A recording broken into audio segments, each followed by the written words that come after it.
Thank you. I'm Thomas Burkett, and we'll be speaking as a representative of the Virginia River Healers. First, just want to acknowledge that we are on native land that was stolen.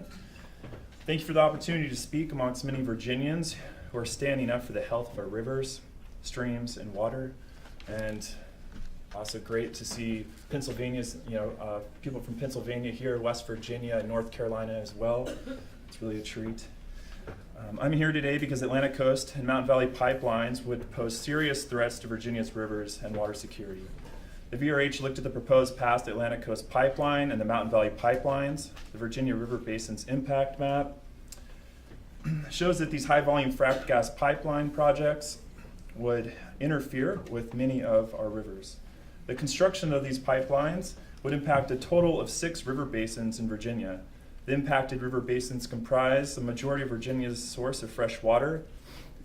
Comprised river basins include the James River, Potomac River, Chowan River, Albemarle, New River, and Roanoke River basins. A total of 14.4 million people live within these 6 river basins and rely on them as a primary source of daily water. These 2 fracked gas infrastructure projects require state water permits issued by the Virginia Department of Environmental Quality State Water Control Board. During the process, the state agency has failed to provide the public with Dominion Energy's and EQT Corp's plans on how they will construct these fracked gas pipelines without compromising the health of our waterways.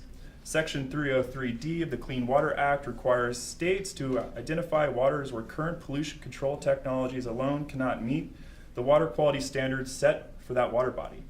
By failing to provide the public with needed information, the agency is allowing gas industries to operate at the cost of human security. This is unacceptable because of 2 reasons.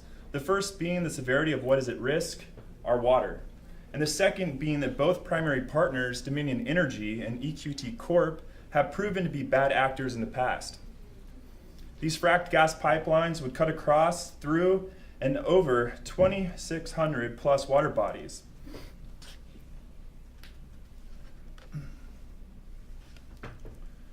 Although Aaron Ruby, the media relations manager at Dominion Energy, has repeatedly told the public that the construction of these pipelines will not interfere with our water quality, a history of horizontal drilling under rivers for pipelines proves otherwise.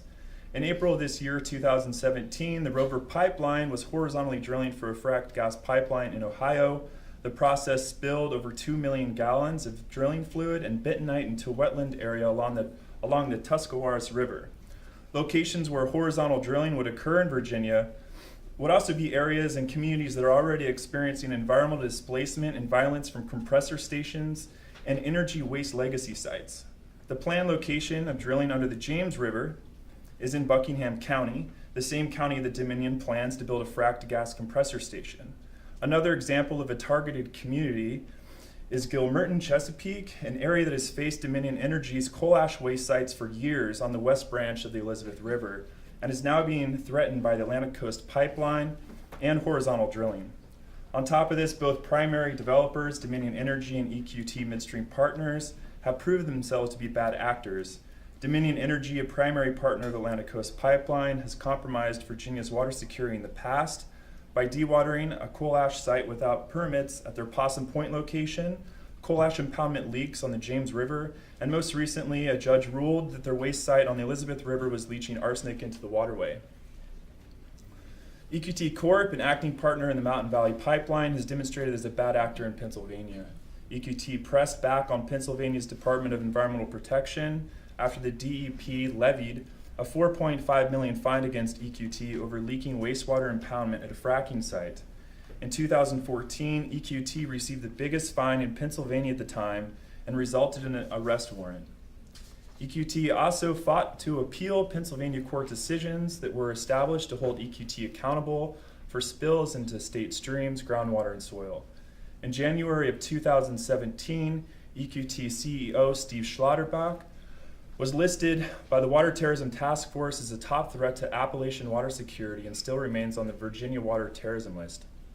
Both Dominion and EQT have a track record of spills and undermining state agencies that work to protect state water and their citizens. These actors have shown that they will exploit contracts at the cost of our water security. And the VRH holds that water is a human right, that these fracked gas pipeline projects and bad actors are direct threats to our rights. Water is the commons, and our 2,600 water bodies are greater than pipelines, and 14 million people are greater than pipelines. Thank you.